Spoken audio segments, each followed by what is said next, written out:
Welcome to the Microfinance podcast. Listen to inspiring interviews and take a look at tools and products that are used in the field.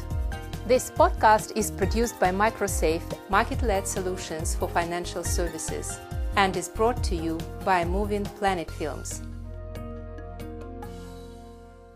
Hello, my name is Oksana Holtman. In today's episode, we are going to learn about another big microfinance program in Bangladesh, namely BRAC. BRAC is an amazing example of how one combines microfinance with other development efforts. Syed Hashemi looks both at similarities and differences between Grameen Bank and BRAC. BRAC is very much like Grameen Bank.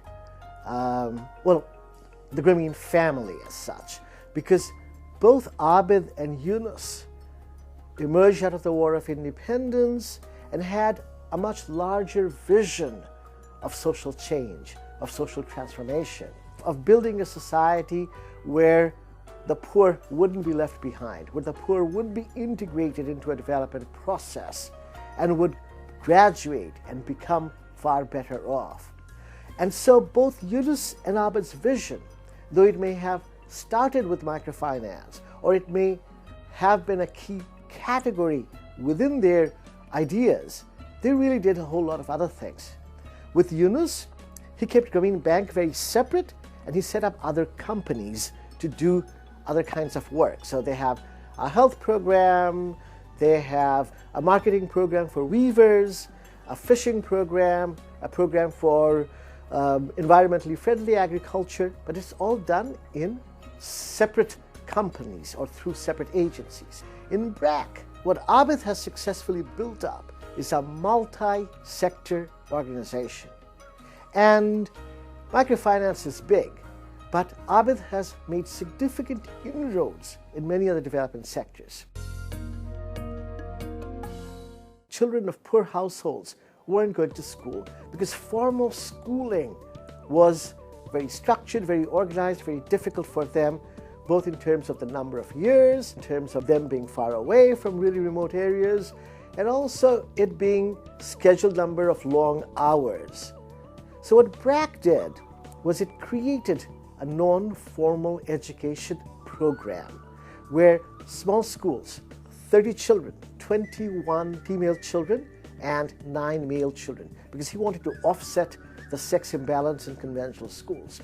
And he trained village women with some sort of high school education.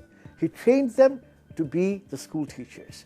So every village, 30 students, one school. If they had more children, you set up a separate school, 30 children. And it's like now tens of thousands of these non-formal schools.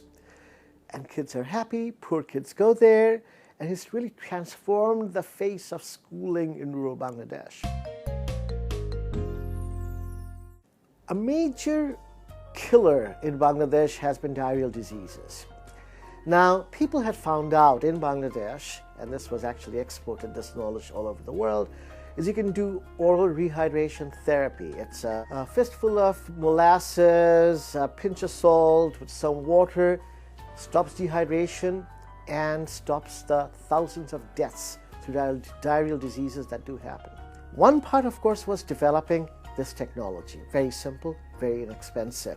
But how do you get it to a range of people? How do you get people to adopt it? BRAC, with the government of Bangladesh, started a massive program where this information was sent out through billboards, through posters, through radio messages, and field workers who went door to door, covering tens of millions of households, to the effect where now most everyone in the remotest of villages, thanks to BRAC and to the government, again, as I said, it was a joint effort, everyone knows what oral rehydration therapy is, how to make oral saline, and how to take care of diarrheal diseases.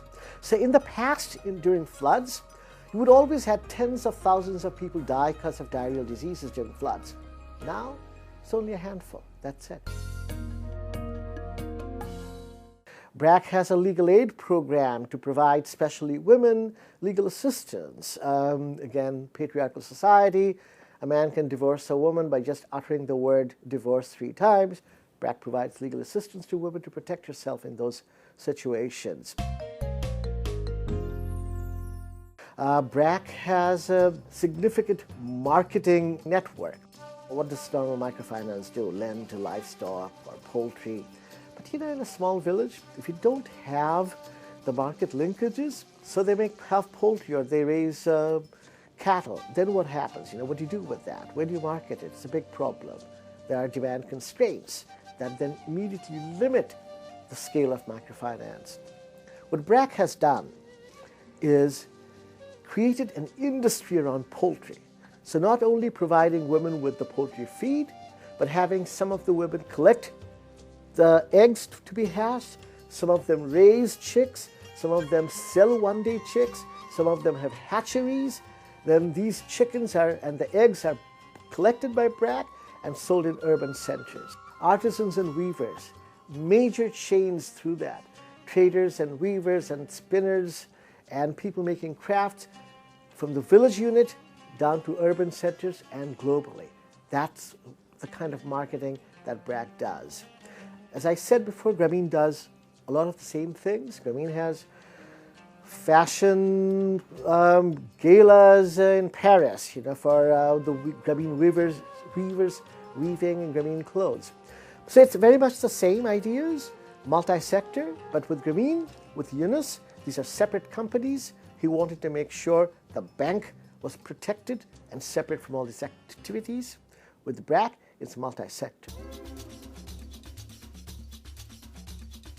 This concludes our presentation of microfinance in Bangladesh. Of course, there's much more to learn, and we hope to invite more experts on the topic. Our next series of podcasts will be dedicated to a microfinance product of Equity Bank in Kenya. Over a series of episodes, we will travel along a typical lending cycle. Please subscribe to the Microfinance podcast. It's free. I also invite you to check the MicroSave website at www.microsave.org. There you will find numerous documents, toolkits, and briefing notes. I'm Oksana Holtman. Stay tuned.